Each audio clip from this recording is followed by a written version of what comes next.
कबीर राम कहन मही भेदु है, ता मही एक विचार। ये शब्द गुरुवाणी के हैं, इनका क्या अर्थ है? कबीर की वाणी है, राम कहन मही भेद है, अर्थात राम राम कहने में भेद है। अर्थात राम राम सब कोई कहे, ठग ठाकुर और चोर, लेकिन भाव बिना रीझत नहीं नटवर नंद किशोर। कहने में भेद है, हकीकत में नहीं। एक राम दशरथ का बेटा, एक राम घटघट में लेटा, एक राम का जगत पसारा, एक राम इन सबसे न्यारा। जो ही राम दशरथ का बेटा, सोई राम घटघट में लेटा, उसी राम का जगत पसारा, वही राम इन सबसे न्यारा है। एको ब्रह्म द्वितीयो नास्ति।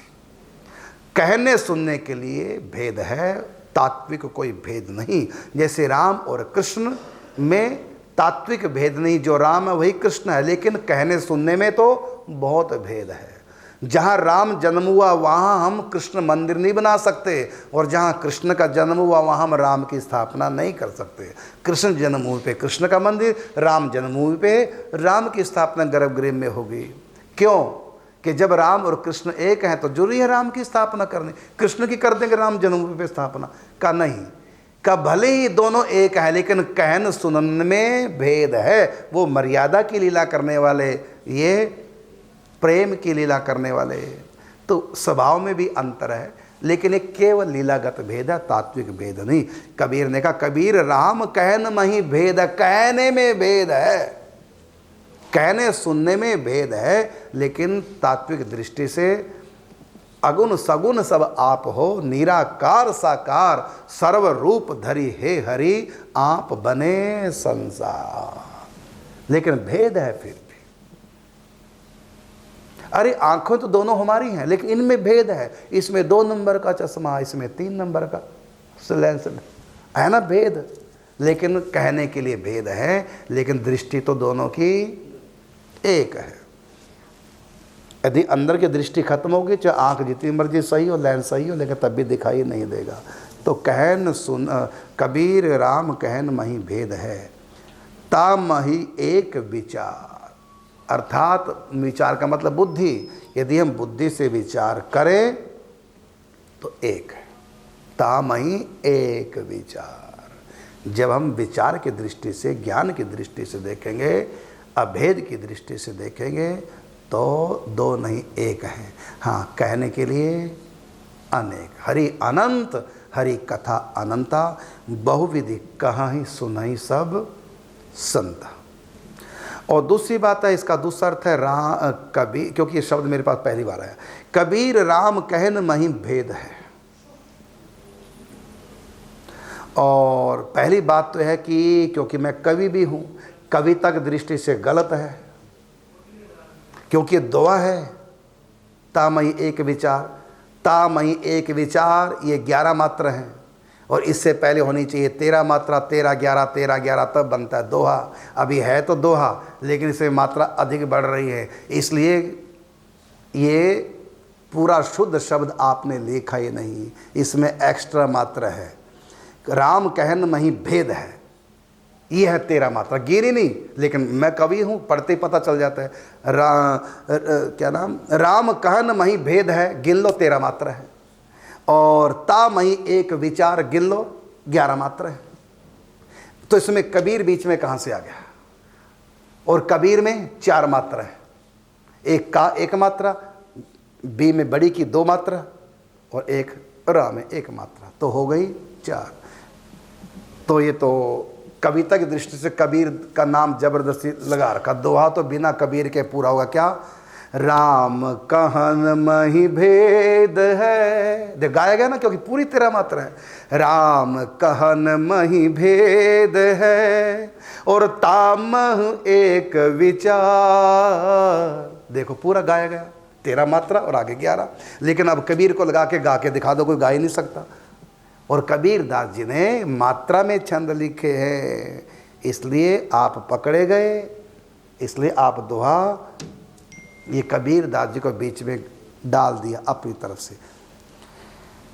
हो सकता है कि अगली लाइन में कबीरदास जी का नाम हो, आपने पहले से लिख दिया, ये भी हो सकता है। बाकी ये जो शब्द आया मेरे पास, कबीर राम कहन मई भेद है, ये दोहा, ये कबीर शब्द इसमें एक्स्ट्रा है, 4 मात्रा एक्स्ट्रा है, जबकि 13 और 11 मात्रा दोहे में होती। चलो फिर भी इसका अर्थ हमने बताया, राम कहन मई भेद है, इसका दूसरा अर्थ ये भी लग जाएगा कि राम राम तो सब कोई कहता है, लेकिन फिर भी सब भेद है, फल में भेद है। राम राम सब कोई कहे, लेकिन कहने कहने में भेद है। ठग ठाकुर और चोर, लेकिन भाव बिना रीझे नहीं नटवर नंद किशोर। अर्थात राम राम सब कोई कहे, लेकिन सबको एक जैसा फल नहीं मिलेगा। द्रौपदी ने एक बार कहा था, भगवान प्रकट हो गए। गजेंद्र ने एक बार पुकारा, भगवान प्रकट हो गए। हम हजारों बार पुकारे, शायद आए नहीं आए, कह नहीं सकते। है ना भेद कहने कहने में। राम राम तो सब, भजन तो सब कर रहे हैं, लेकिन भजन के पीछे विचार, सबका भाव बराबर नहीं है, सबको विश्वास बराबर नहीं है, सबकी श्रद्धा बराबर नहीं है। सब राम नाम जाप को, उसके महत्व को, बुद्धि में विचार सबके एक बराबर नहीं है। कई कहते हैं मैं 64 माला रोज करूँगा तब भगवान मिलेंगे, और कईयों को विचारा कि एक बार पुकारूंगा वो आ जाएंगे। कबीरा मन निर्मल भयो, जैसे गंगा नीर, पीछे पीछे हरि फिरे, कहत कबीर कबीर। पीछे पीछे भगवान घूम रहे हैं कबीरदास के। मन कैसे निर्मल हुआ? नाम जाप के द्वारा। तो नाम तो कहते हैं सब जप रहे हैं, लेकिन सबके नाम का फल अलग अलग है, क्योंकि सबके विचार, सबकी भावनाएं अलग अलग, सबका ज्ञान अलग अलग। अगला शब्द है क्या? अच्छा, इस कबीर राम कहन मही भेद है, ता मही एक विचार। ये शब्द गुरुवाणी के हैं, इनका क्या अर्थ? तो मैंने अर्थ बताया। अगला गुरुवाणी का अर्थ, कहीं हमारे सिख भाई कहते हैं कि गुरुवाणी में जो राम नाम आया है वो दशरथ पुत्र राम का नहीं है, ऐसा भी कई लोग मानते हैं। लेकिन मैं उनको कहना चाहूँगा, आप ईमानदारी के साथ एक बार पूरा श्री गुरु ग्रंथ साहिब जी पढ़ लें, फिर हमसे बात करें। हमको कहना नहीं पड़ेगा, आपको स्वयं पता चल जाएगा। गुरुवाणी में आपको सुना रहा हूँ, गुरु तेग बहादुर सिंह महाराज की वाणी है।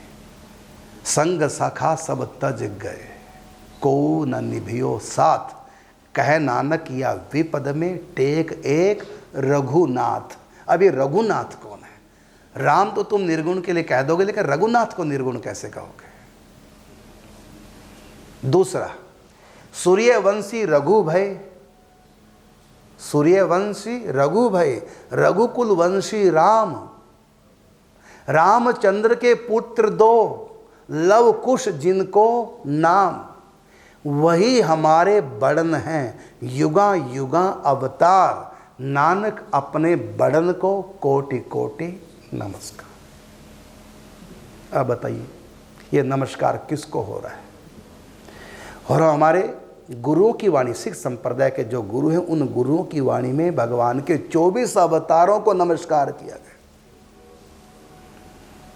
कई गिरधर गोपाल नाम लिया, कई कमली वाला नाम लिया, काली कमल। और गुरु ग्रंथ साहिब जी में एक जगह आया, धन धन माता देव की, धन्य हो माता देवकी को।